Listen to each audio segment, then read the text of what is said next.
Hello, we're Kelsy Karter and the Heroines, and we are going to answer some of your questions today.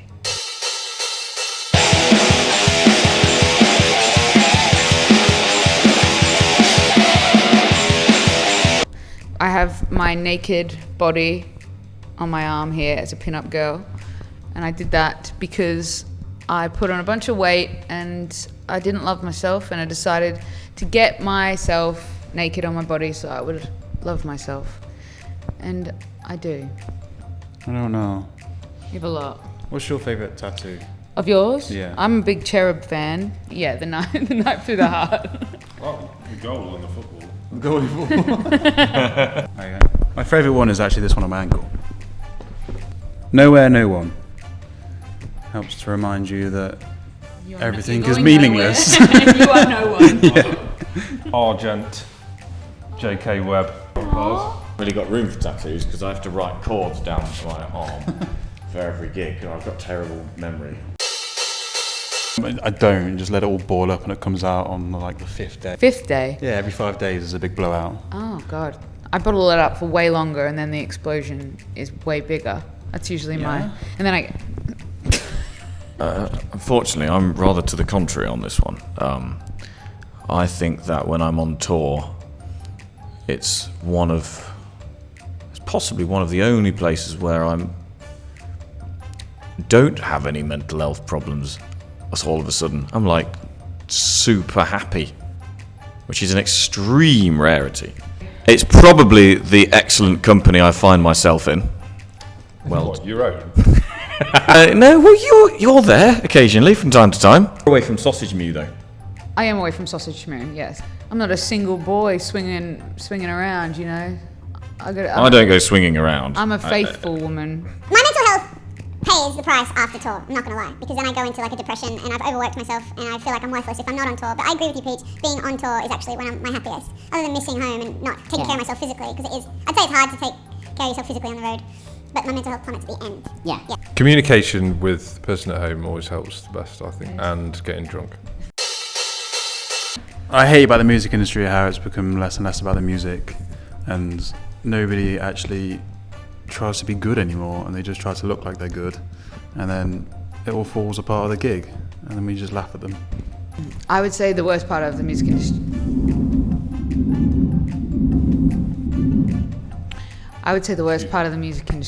are the ridiculousness that goes on within the record label system and how nobody really fucking knows what they're doing, okay? Nobody fucking knows.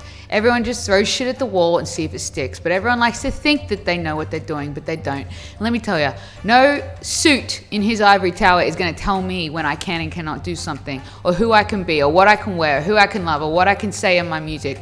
Nobody. That's what I hate about the music industry. Also, I love what I do, no matter what. Other than the douchebags that think they know what they're doing, but they don't. Yeah, you take it.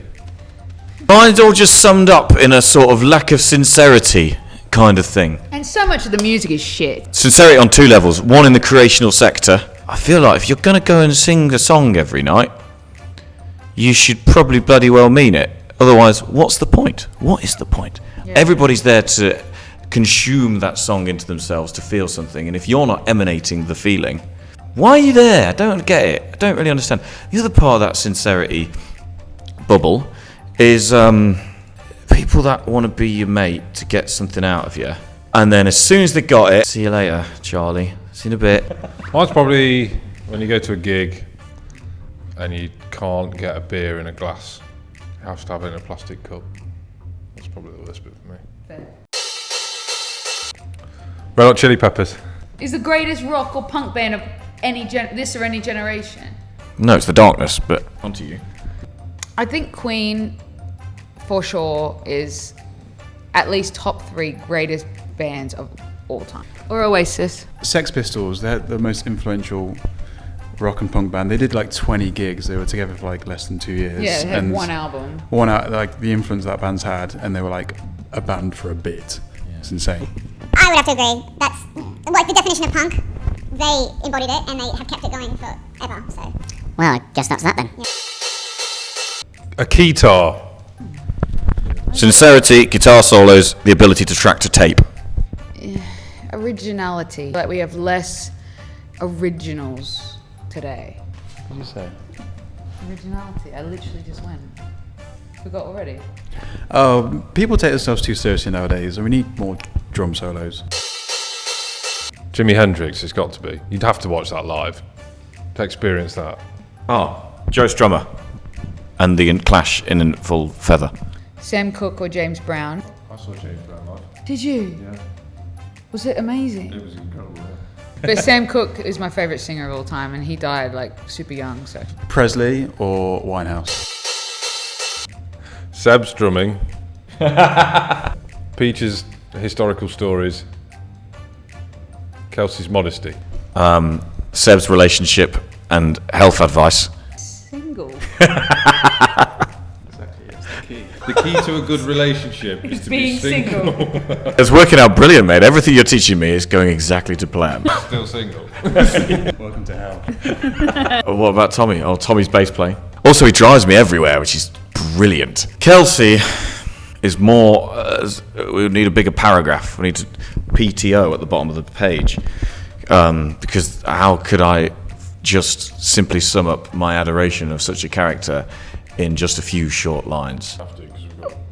I think when Homer wrote of Helen's face launching 1,000 ships, Kelsy Karter's heart could launch an armada of starships to the furthest reaches of the Milky Way. I'm actually crying. So I'm going to put that in a letter to a girl later. Oh, Peachy. That was really lovely. Like, whenever I'm really sad, Kelsey's quite handy to have around because she makes me less sad. Okay, I switched my best compliment. Tommy, this is a very humble answer of mine. Being that I am as funny as I am, but I love that you're funnier. I love how funny you are. Oh. I also love the metal detector. That's my favourite. The move that you do on stage. Peachy, my favorite thing about you is that I truly believe that you care about me and what we're doing, and I feel like I've found a true friend in you. Sebi, I love what we've been through together. I also love your tattoos, I think more than anyone else. My favourite thing about Tommy, your incredible arm strength. You have the strongest arms known to. It doesn't look like it, but no one are strong. No one can beat this man in an arm wrestle. Peach, you're just a beautiful, beautiful man, and you already know this. I tell you every single day. I've caught you looking. And I write it in my journal. You're an incredible guitarist and just one of a kind. You are, yeah. Kelsey, my favourite thing about you is your ability to admit when you're wrong. Wait, this. All the fingers. Uh-huh.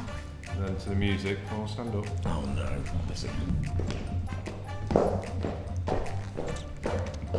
My pre-show ritual involves having a rather annoying what's it called, where you OCD conversation with my guitar tech as we go over all the finite details of the entire show.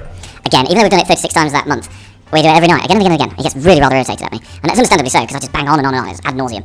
Other pre-show rituals involve, I like to do a vocal warm-up, a guitar playing warm-up, then I like to meditate in a sort of almost transient silence for a couple of minutes before we go on. You mean have a nap? Yeah, anybody's seen Star Wars The Phantom Menace, right?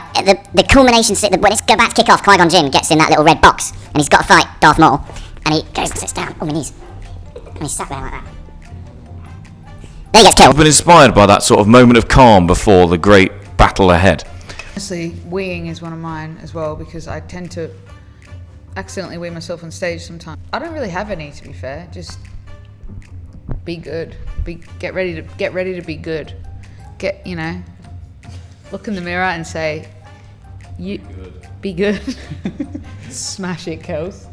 Don't fuck it up, Kels. Pre-show ritual is always drum in, some singles, some doubles, some paradiddles, 1.5 beers, 20 push-ups, poo on stage.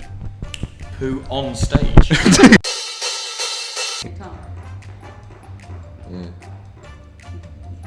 Yeah, good.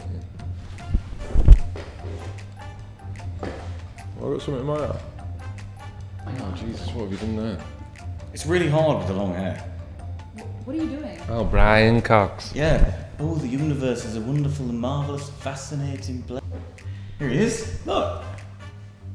Him? No, not him. The hot He one. looks like James Blunt. No beard here. Adam Driver, apparently. Oh yeah, definitely. When he took his mask off in Star Wars, everyone looked to him in the cinema and was like, "Is that you?" Well, I do have a few.